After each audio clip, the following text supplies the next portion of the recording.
Subscribe करिए BO doctor channel को और बेल आइकन दबाइए ताकि आपको मेरी हर एक वीडियो की नोटिफिकेशन मिल सके। Hi everyone, I am doctor Bhavin Pabari और आज मैं आपको बताऊंगा प्राइमाक्विन मेडिसिन के बारे में जो मेलरिड, प्राइम लाइफ ऐसी ब्रांड नेम से मिलती है और मलेरिया जैसे डिजीज को कंप्लीटली क्योर करने के लिए यूज होती है।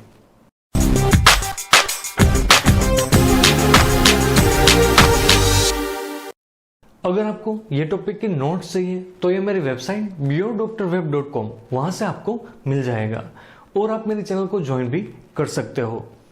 आज का जो हमारा टॉपिक है प्राइमाक्विन मेडिसिन, ये बहुत ही इंपॉर्टेंट टॉपिक है।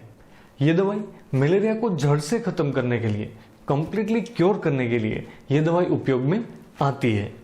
ये दवाई 1946 में उस टाइम पर ये दवाई बनाई गई, तब से ये उपयोग में आ रही है और ये दवाई वर्ल्ड हेल्थ ऑर्गेनाइजेशन के एसेंशियल लिस्ट में है, यानी कि ये बहुत ही उपयोगी दवाई है।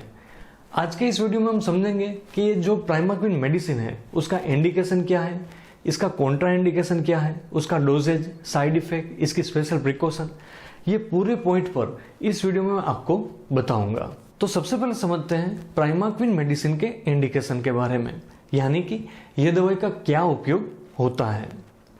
ये दवाई पी वाइवेक्स हो, पी ओवेल हो, ऐसे मलेरिया को जड़ से खत्म करने के लिए, कंप्लीटली क्योर करने के लिए ये दवाई उपयोग में आती है।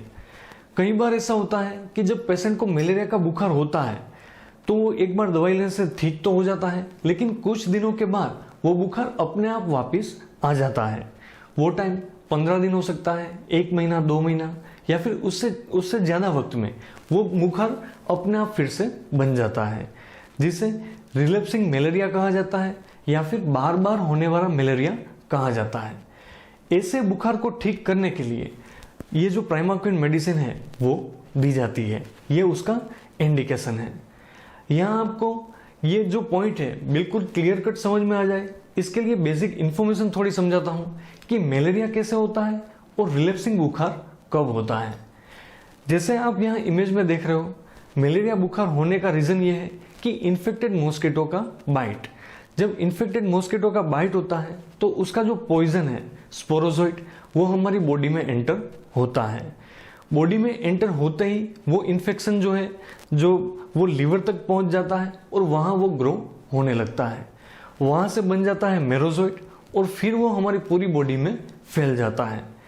जब मेरोजोइट पूरी बॉडी में फैलता है तो उसके कारण हमारे खून के जो लाल कण है वो टूटने लगते हैं और उसके कारण मलेरिया का जो सिम्टम है, बुखार के साथ बहुत ही ज्यादा ठंड लगना, वो सिम्टम्स आता है।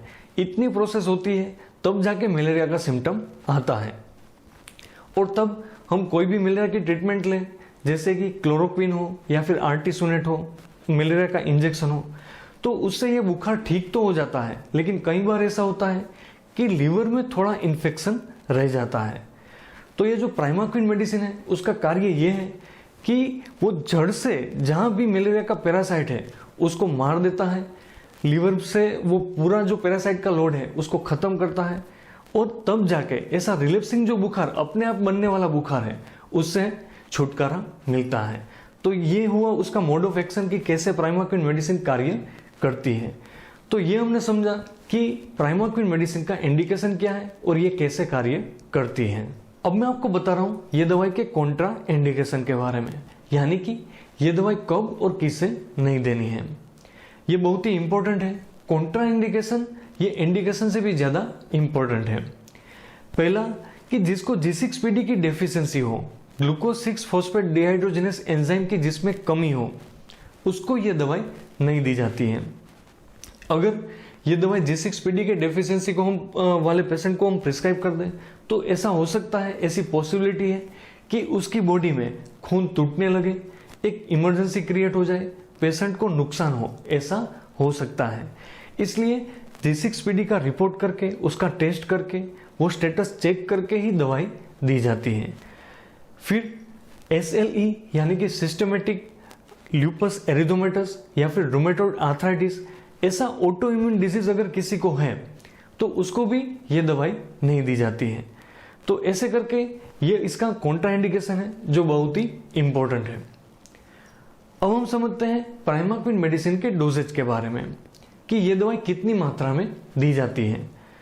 ये दवाई एडल्ट में जो 15 mg की टेबलेट है वो दिन में एक बार, ऐसे करके 14 डेज के लिए 2 वीक्स के लिए ये दवाई दी जाती है। इतना डोज एडल्ट में होता है।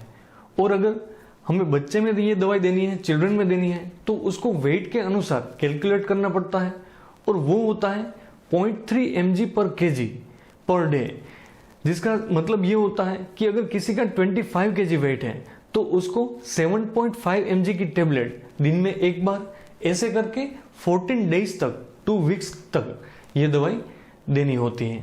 तो ये हमने समझा प्राइमाक्विन के डोजेज के बारे में। अब साथ साथ समझते हैं ये दवाई की साइड इफेक्ट के बारे में। जिस भी दवाई की इफेक्ट होती है उसकी साइड इफेक्ट होती ही है, लेकिन हर एक को फील नहीं होती है। जिसको भी ये पर्टिकुलर मोलिक्यूल से सेंसिटिविटी हो उसको ही साइड इफेक्ट होती है। अगर ये दवाई लेने के बाद कॉमन साइड इफेक्ट हो तो ऐसी हो सकती है जिसमें उल्टी जैसा लगना या फिर उल्टी हो जाना, पेट में दर्द होना, शरीर में बहुत ही कमजोरी महसूस होना, वीकनेस लगना, या फिर जो व्हाइट ब्लड सेल है, सफेद कण है, उसमें कमी आ जाना उसके काउंट में, ऐसी साइड इफेक्ट हो सकती है। तो ये चीज हमने समझी प्राइमाक्विन के साइड इफेक्ट के बारे में। और जैसे मैंने बताया कि वो साइड इफेक्ट हर एक को नहीं होती है, जिसको पर्टिकुलर मोलिक्यूल से सेंसिटिविटी होती है उसको ही उसकी साइड इफेक्ट होती है।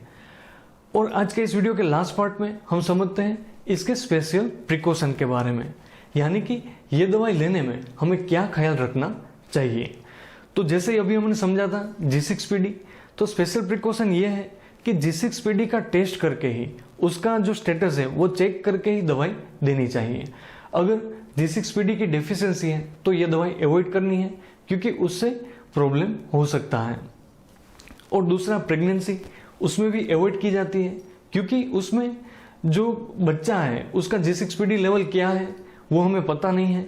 इसलिए ये दवाई प्रिस्क्राइब करने से बच्चे को नुकसान हो सकता है, ऐसी पॉसिबिलिटी है, और उसके कारण ये दवाई को प्रेगनेंसी में अवॉइड किया जाता है। तो ये हमने समझा प्राइमाक्विन मेडिसिन के स्पेशल प्रिकॉशन के बारे में। Hope you like my video. अगर आपको थोड़ा भी पसंद आया हो तो मैं एक्सपेक्ट करता हूँ इस पर लाइक कर दीजिए, इसको शेयर करिए और किसी को जरूर काम आएगा। मुझे कमेंट करिए, मेल करिए, मैं पूरा ट्राई करूंगा आपको रिप्लाई देने का। और सब्सक्राइब किए बिना न जाइए। Thank you very much.